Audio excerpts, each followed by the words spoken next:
So, so Bob Ray just talked to Matt Galloway on CBC.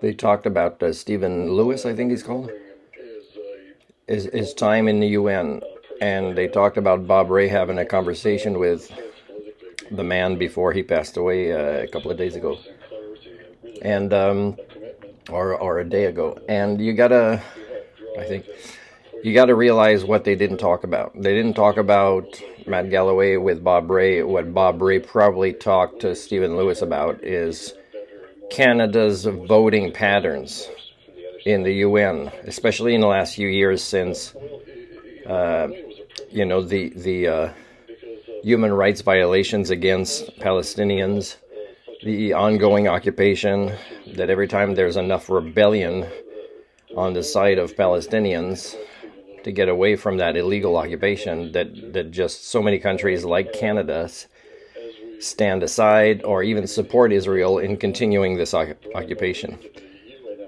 And recently there was also a voting in the UN regarding really the broader concept of human rights and how Canada abstained from that vote. So they probably had that conversation, and Bob Ray didn't share it, and Matt Galloway didn't ask about it.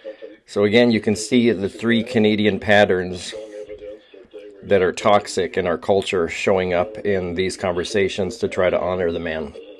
A man who was probably more of a man than others that are being interviewed now, and that won't carry on his work, although they say they greatly admire him.